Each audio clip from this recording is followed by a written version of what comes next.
आजच्या कार्यक्रमाचे अध्यक्ष बाबूराव कोतवाल, तिथे जमलेले माझे सगळे बांधव यांनाही नतमस्तक होऊन मी माझे विचार आपल्या समोर मांडण्याचा थोडक्यात प्रयत्न करत आहे।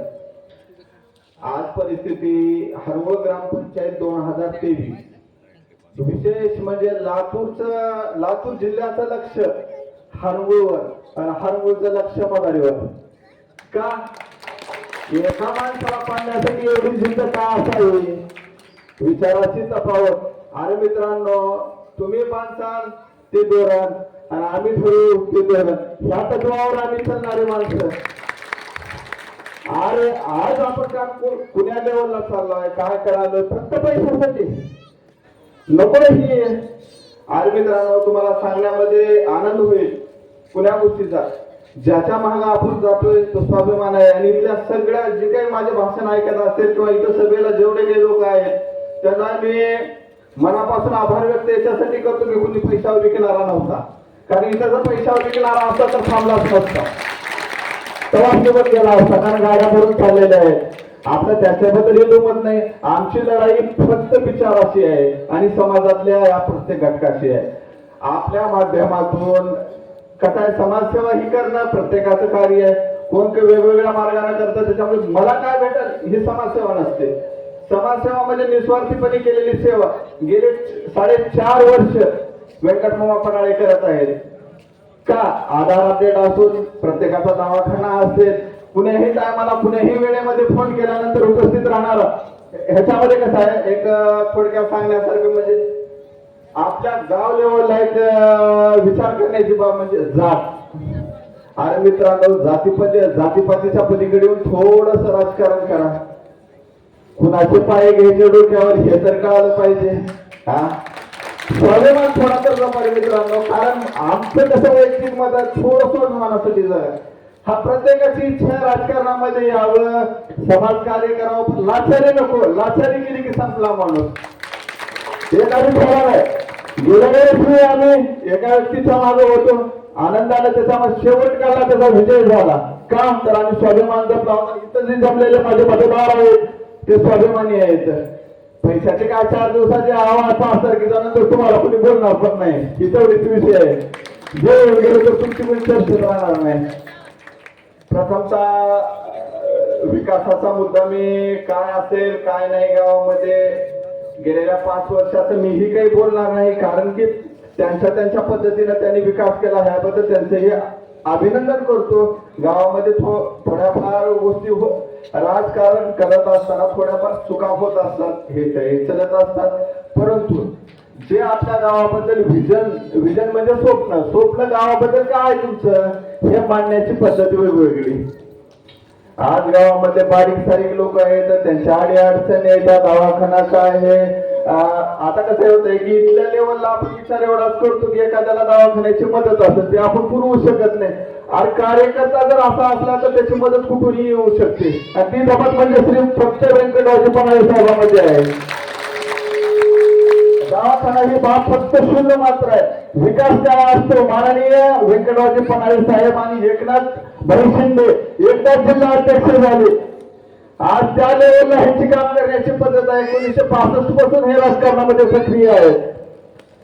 ह्याचा अनुभव, ह्याची प्रयोगता आणि गावामध्ये गेल्या, आता आम्हाला तर माहित नाही, आमच्या पूर्वजांनी सांगितलेलं किंवा गावातल्या थोर व्यक्तीने एक गोष्ट सांगितलेली, व्यंकटमामा पराळे यांच्या नेतृत्वामध्ये सक्षम धडाडीचा आणि प्रशासनावर वचक असणारं नेतृत्व आहे।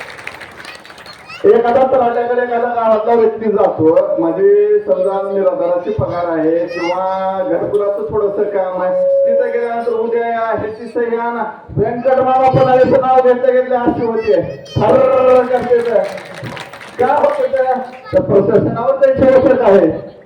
येणाऱ्या काळामध्ये हरवळ बुद्रुक हे फक्त गाव जिल्ह्यात नव्हतं, जिल्ह्यात तर आपलं काय वेगळी छोटी डुबई म्हणून ओळखलं जातं, पण काही लोकांसाठी आहे छोटी डुबई, पण इथं सर्वसामान्य कुटुंबातील 80% लोक आपण राहतो। आपल्या अडचणी, आपले प्रश्न, आपली जर व्यथा प्रखरतेने जर कोणी व्यवस्थितरित्या आपण त्यांच्या समोर मांडणार आहोत, त्याच्यातून निकाली मार्ग निघणार आहे, ते म्हणजे व्यंकटमामा पराळे। या पॅनलचं स्वरूप असं आहे, की संविधान लोक अधिकार पॅनल. संविधान हे नाव का ठेवलं असं, लोक अधिकार का ठेवलं असेल, पॅनल ही का का म्हणजे याची रचना का आहे त्याची थोडक्यात मी माझ्या पद्धतीनं मांडणी करतो. त्याच्यानंतर बाकीचे वक्तेही करते. संविधान ह्या भारतामध्ये राहणारा एकमेव गरीबात गरीब असेल आणि कोट्यावधी रुपयाचा मालक जरी असला त्याला एका मताचा अधिकार देणारे महामानव बाबासाहेब आंबेडकर यांच्या विचारातून झालेला आहे. त्या भारतामध्ये हे संविधानाचा जर अधिकार जर निर्माण करायचा असेल तर तुम्हाला बळ द्यायलाच पाहिजे. आणि हे बळ द्यायची एवढी शेवटची संधी आहे मित्रांनो. का संधी आहे म्हणते माहिती आहे का? वेळ गेला की माणसं विसरतात. गेलेल्या 4.5 वर्षाचे परिश्रम इथं बसलेल्या प्रत्येक कुटुंबातील खरं जबाबदारीने खरं सांगायचं एक तिने मात्र 10% लोकांच्या मदतीला हा माणूस आला नसेल, नाही तर 90% कुटुंबाच्या मदतीला हा माणूस आलेला आहे. तुमच्या माध्यमातून तुम्ही कुठेतरी इमानदारी तुमची जागा. एवढं तळमळीनं आणि आत्मीयतेनं मी का बोलतोय माहित आहे का? मी आता पहिले सुरुवातच त्या पद्धतीने केलंय. पूर्ण हारमोनचं लक्ष, लातूर जिल्ह्याचं लक्ष हरगोळ बुद्रुकच्या ग्रामपंचायतीवर, हरगोळ बुद्रुकचं लक्ष मतावर का तर एका माणसाला पाडण्यासाठी. आणि नकोय, ही विचारधारा नकोय, लढाई असावी. स्वतः मी समाजामध्ये जेव्हा आपण वावरतो इथं आपल्या इथं समजा 10 जातीचे समाज आहेत. कधी समाजामध्ये द्वेष झाला नाही. काही राजकारण आपले राजकारणी कुणी काँग्रेसमध्ये असेल कुणी भाजपामध्ये असेल त्याचंही जोमत नाही आपल्याला. जसे त्याचे विचार असे निगडीत आहोत. परंतु जेव्हा समाजामध्ये कार्य करत असताना आता काय झालं ह्याच्यामध्ये थोडक्यात कारण सांगायचं म्हणजे व्यंकटमामा घरी यांच्या घरी जेव्हा लोकाधिकार संघाचे किंवा इथं मंदिरामध्ये वेगवेगळ्या ठिकाणी कॅम्प झाले त्या टायमाला त्यांनी विचार असा केला का ही माझ्या विरोधातला, ही माझा फलाना, ही माझा, ह्यानी मला म्हणतात. तर आपण सगळ्यांनी ह्या गोष्टी लक्षात घेतलं. व्यंकटमामा पन्हाळे यांच्या दृष्टीत कुणीही विरोधक नाही ह्या गावामध्ये. आमची लढाई फक्त विचाराची आहे. या गावामध्ये मक्तेदारी नकोय. या गावामध्ये सामाजिक बांधिलकी, या गावामध्ये एकमेकांमध्ये ऋणानुबंध आणि ह्या गावामध्ये आपण सगळे लहानाचे मोठे होत असताना ही परिवार आहे. कुठेतरी राजकारण हे पुढली गोष्ट आहे. प्रत्येक 5 वर्षानंतर या राजकारणामध्ये आपल्याला यायचंच आहे. असे नेते येत राहतात, चलत राहते, बोलत राहते. पण या गावामध्ये प्रत्येक क्षणाला आपल्या सोबत राहणारा म्हणजे नेतृत्व आपल्यामध्ये व्यंकटरावजी पन्हाळे आहेत हे कुणी विसरता कामा नये. यानंतर मित्रांनो मी थोडक्यात माझं भाषण आटोपतो घेत आहे. या पॅनल मधले उमेदवार छायाताई व्यंकटराव पन्हाळे यांचं चिन्ह आहे छत्री. आणि यानंतर जे आपण पॅनल उभा केलेला आहे या पॅनलला ही सगळी मायबाप जनता साक्षीदार आहे. या पॅनलचे आपले पुढील चिन्ह म्हणजे दुसऱ्या बॅलेट पेपरवर येणारे चिन्ह आहेत शिलाई मशीन, टेबल आणि बस. यावर चिन्हासमोरील बटन व्यवस्थितरित्या दाबा. एका बॅलेट पेपरवर 4 बटन येतील. त्याच्यामधलं छत्री ही कन्फर्म बटन दाबलंच पाहिजे. विजय आपला निश्चित झालाच पाहिजे. यानंतर ही आभाराची सभा आपल्या समोर येईल.